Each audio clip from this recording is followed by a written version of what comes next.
Halo, berjumpa lagi bersama saya Wong Ganteng Sak Donyo. Mohon untuk tidak menyebutkan identitas dan nama Anda karena percakapan kali ini akan saya masukkan dalam konten YouTube saya. Bagaimana saya membantunya, Mbak E? Ya, Sandro. Halo? Aku kan, halo, kerung Mas. Bahasa Indonesia aja, Mbak. Subscriberku nanti yang nggak bisa bahasa Jawa ngeluh, bingung aku diseneni. Gimana? Iya. Ini tau, kan aku kemarin wes follow up karo Miss Yuli tuh sama Mbak Yuli. Terus gimana? Gimana lagi? Tapi ini kan orang dapat majikan kan, yang penotis kemarin tuh loh Mas. Iya, terus sampean ngomong. Terus, nah ini tadi tuh aku tuh dapat WA, dapat tawaran job lah, kok dia nggak mau tak bawa ke agent, malah nyari anak yang luar toh. Kan juga aneh toh. Terus? Maksudnya nyari anak OS gitu loh. Lagi mah jebakan Batman toh, Mas Andro. Maksudnya jembatan Batman ini gimana? Enggak, maksudnya gini, dia tak bawa ke agent nggak mau kan, tadi kan udah deal tau, udah fix, masa udah ngobrol, oke, kamu ke Indonesia nggak apa-apa, gini bla bla bla. Nah terus ujungnya dia gini, tapi aku nggak mau ke agent, aku pengennya anak yang OS aja. Nah terus saya bilang lah, saya itu resmi. Nah, terus yaudah nanti ada temanmu yang OS, malah ujung-ujungnya yang terakhir mah PHP gitu loh, kok makanya nyari yang anak OS nih, ya tak lepas nih, lu nggak jadi tadi. Oke, terus aku tuh mau, aku ini mau nanya sama Mas Sandro. Dan kayak kasusku yang baru 7 bulan di Hong Kong, terus saya ngasih notis ke majikan toh. Terus? Ini aku misalnya pulang ke Indonesia terus ntar dicariin majikan lagi itu nggak apa-apa toh, nggak enak masalah toh Mas? Ya nggak ada masalah ya, paling potongan lagi. Iya, masalah potongan itu nggak apa-apa sih, yang penting kan exit dulu dari Hong Kong. Nah terus saya tak bermasalah kayak gini toh Mas. Lah gue laporan agent, wis ngasih majikan, mereka udah oke. Agent no respon, cuma diri. Ini tuh aku harus kirim surat ke imigrasi sendiri apa piye? Ya nggak ada masalah ya. Sampean one month notice apa langsung keluar? One month notice. Ya sudah, nggak apa-apa, sampean bisa apa? Tinggal sampean mau kirimkan ke imigrasi, selesai. Nanti tanggal yang sudah sampean tulis ya sampean keluar loh. Majikan akan disuratin sama imigrasi.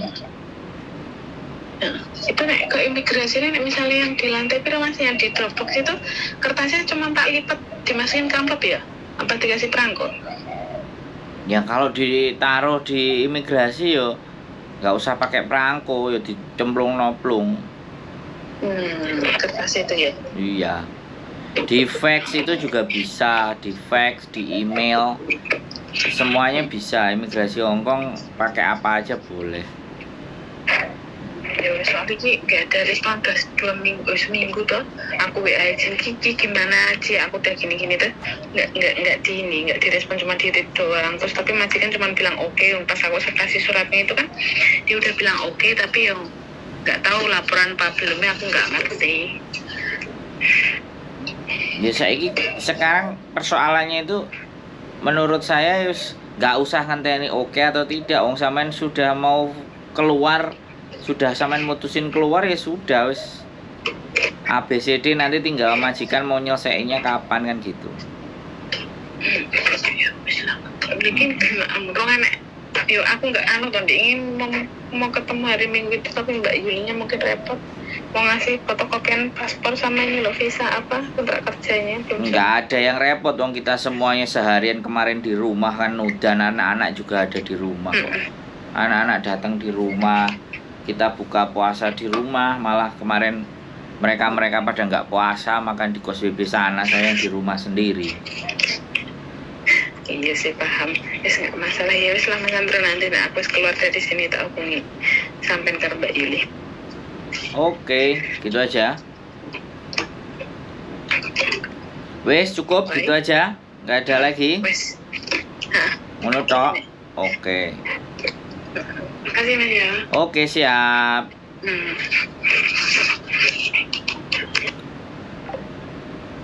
Jadi mbaknya ini sudah curhat sama saya, nggak tahu mungkin juga sama Miss Yuni, terus terakhir juga sama bojoku.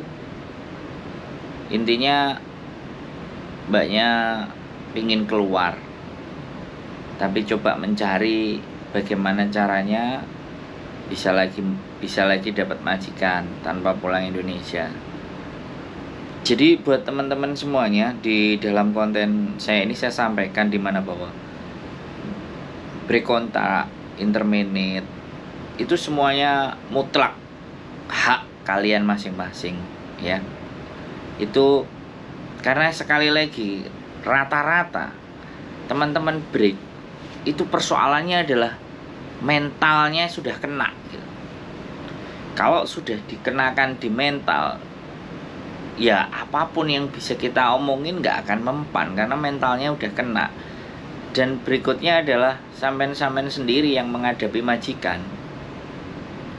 Jadi dari situ saya benar-benar ingin menyampaikan kepada teman-teman semuanya di konten saya ini bahwa sekali lagi mental itu penting ya. Hong Kong itu hanya ditaklukkan dengan mental, kekuatan mental sebenarnya. Kekuatan fisik iya, tapi itu penunjang. Gak bisa bahasa, sudah berapa banyak teman-teman yang awalnya adalah gak bisa bahasa tapi bisa 10 tahun, 12 tahun, 5 tahun, 20 tahun. Itu terletak pada apa sih? Mental. Terletak di psikis. Jadi psikisnya itu setiap orang punya kapasitas yang berbeda-beda. Saya tidak bisa memaksakan bahwa harus kuat mentalnya, di Hongkong harus kena. Enggak juga. Saya tipikal bukan orang yang suka memaksa, tetapi membuat teman-teman merasa sadar bahwa ternyata kehidupan di Hong Kong itu membutuhkan mental. Skill ya, tapi nggak selalu, nggak nomor satu skill. Jadi mental itu isinya ada di sini dan ada di sini. Nah, kalau kita tidak bertemu dengan orang-orang yang mempunyai mental positif, kalau kita tidak ketemu dengan orang-orang yang notabene-nya tidak memberikan dukungan, di tempat majikan juga seperti itu, dan pihak keluarga juga bagaimana ya, artinya ya merasa sendirian saja. Teman-teman itu akan merasa menjadi diri sendiri, merasa sendirian, tidak ada orang, tidak ada apapun. Nah, tujuan untuk saya bikin konten di sini tuh, ayo saya ngajak ngobrol teman-teman, saya ngajak berbicara, ngajak diskusi, sambung rasa namanya. Jadi membicarakan masalah-masalah kalian, bukan masalah saya loh ya. Yang kita bicarakan adalah masalah-masalah kalian. Tapi kembali lagi, itu keputusan ada di dalam diri dan hati teman-teman. Mudah-mudahan sekali lagi pertimbangan-pertimbangan dampak yang akan ditimbulkan serta rencana-rencana akan datang yang akan kalian susun itu agar tetap bisa berjalan sesuai dengan apa yang kalian pikirkan. Tapi ingat bahwa kenyataan hidup itu tidak selalu seperti apa yang kita bayangkan. Tetapi kenyataan hidup itu juga tidak seberat apa yang kita pikirkan. Keep stay tune my YouTube channel and see you next video. Bye bye.